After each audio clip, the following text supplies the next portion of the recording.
Selamat sore, Pak Darsono. Selamat sore, Apa Mas kabar? Dika. Baik, sehat. Semangat ya, Pak. Harus dong. Ini situasi ini tidak bisa selain tidak semangat. Jumpa lagi teman-teman sekalian. Kali ini bersama praktisi hukum, kuasa hukum, penasehat hukum Kabupaten Pati dengan Bapak Darsono. Pak Darsono kesibukannya saat ini sedang kesibukan di mana dan ngapain, Pak? Saya sebagai seorang profesional menekuni satu-satunya pekerjaan adalah sebagai pengacara.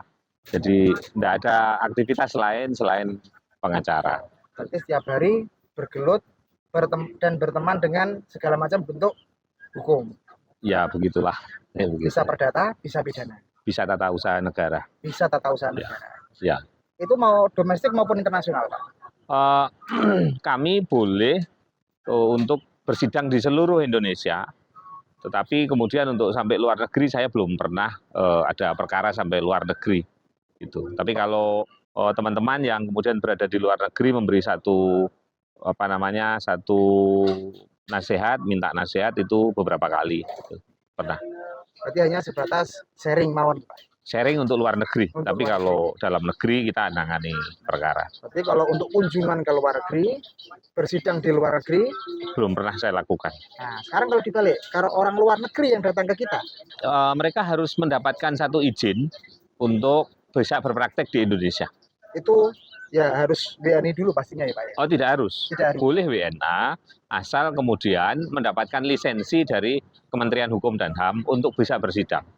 Nah, ini Pak Darsono ya, kita pastinya akan beredukasi, kita akan belajar. Di dalam keluarga maupun di dalam negara sendiri, itu kan kita tetap nggak bisa hidup sendiri. Kita nggak bisa hidup sendiri. Bagaimana sih yang dikatakan atau bisa dikatakan sebagai kasus penipuan dan kasus penggelapan itu seperti apa sih, Pak? Oke, makasih Mas Dika. Pertama kita mesti memahami dulu bahwa dalam kita hidup bermasyarakat itu tidak mungkin kita hidup sendiri, layaknya Tarsan di hutan. Kita butuh untuk berkomunikasi, bersosialisasi, tapi juga bertransaksi bisnis.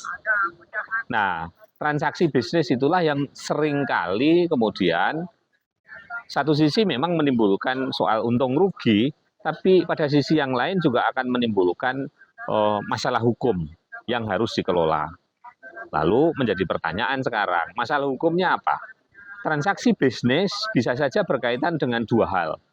Satu, perdata. Perdata itu hubungan antara warga negara dengan warga negara yang lain. Sedangkan bisa juga kemudian itu berubah kalau itu menjadi sifatnya pidana. Pertanyaan sekarang, bagaimana garis batas untuk satu perikatan bisnis, transaksi bisnis itu disebut sebagai satu perbuatan pidana dan satu ini perbuatan perdata. Oke ya. Yang mesti kita pahami pertama-tama adalah pidana itu berkaitan dengan adanya niat jahat. Jadi tidak bisa dipidana itu tanpa kemudian adanya niat jahat. Actus non facit reum nisi mensit rea, kira-kira adalah suatu perbuatan itu tidak bisa kemudian dikatakan sebagai satu tindak pidana kalau niatnya tidak jahat. Lalu menjadi pertanyaan, mengukur kejahatannya ada di mana? Niat jahatnya itu diukur dengan cara bagaimana? Nah, mengenai hal ini kita mesti memahami bahwa perbuatan itu dikatakan sebagai pidana kalau dia memenuhi rumusan yang ada dalam Undang-Undang Hukum Pidana. Lalu hukum pidana itulah yang menjadi dasar untuk menentukan apakah seseorang itu jahat dalam konteks pidana atau tidak. Itu satu. Kedua, apakah kemudian ini menjadi perikatan perdata? Rumusnya sederhana. Perikatan itu apakah kemudian dalam satu kontrak? Kontrak dalam arti dalam ikatan janji. Menjadi pertanyaan sekarang, dari mana kita bisa tahu satu ikatan itu sebagai ikatan janji? Ya dari omongan. Jadi pertanyaan sekarang, apakah omongan itu harus tertulis? Tidak juga, boleh lisan. Lebih baik tertulis. Ingat rumusnya, boleh lisan, tapi lebih baik tertulis. Kenapa? Kalau lisan, pembuktian kita nanti akan menjadi sulit.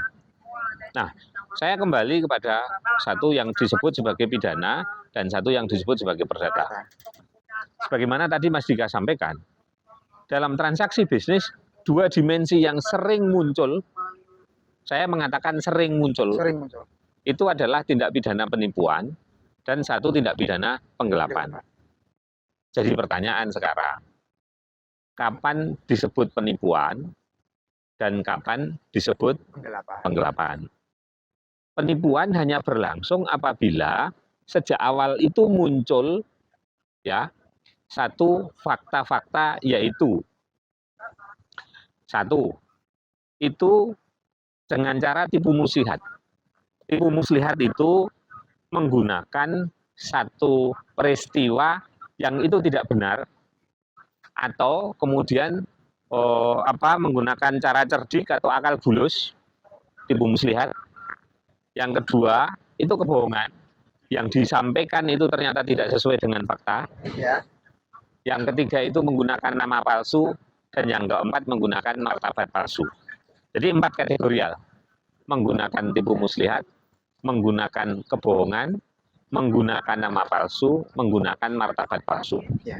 Ini caranya. Jadi bisa dipilih salah satu ya Pak ya? Bisa dipilih salah satu. Caranya adalah 4 ini. Tapi bisa dipilih, tidak harus semua. Tidak harus semua. Ya. Lalu akibatnya adalah menguntungkan bagi diri sendiri atau orang lain. Jadi kebohongan, terus kemudian tipu muslihat, nama palsu, martabat palsu itu tidak bisa disebut pidana kalau tidak ada yang diuntungkan.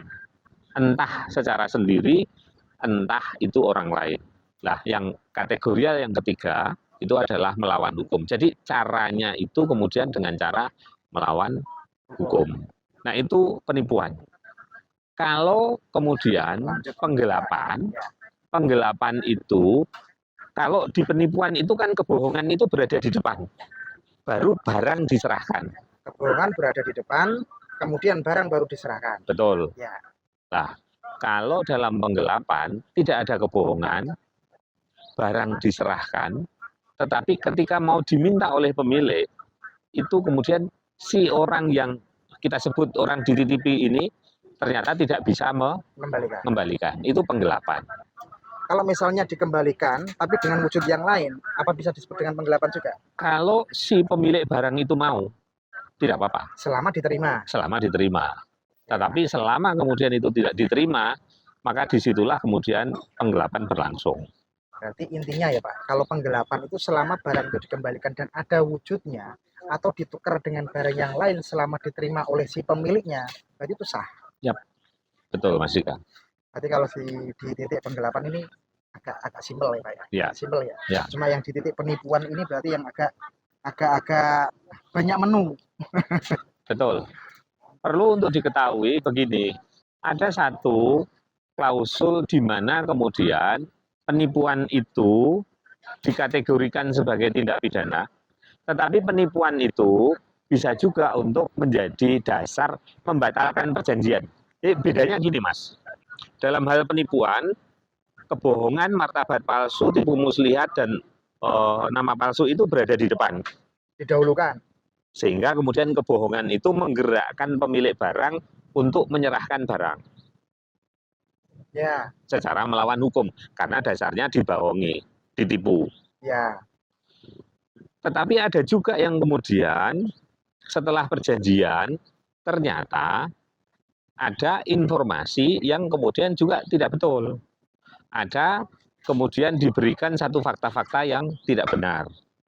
Kita katakan itu ditipu. Menjadi pertanyaan, apakah ketika peristiwa itu terjadi, itu dikatakan juga sebagai tindak pidana? Apakah jadi tindak pidana juga? Bagi saya, iya.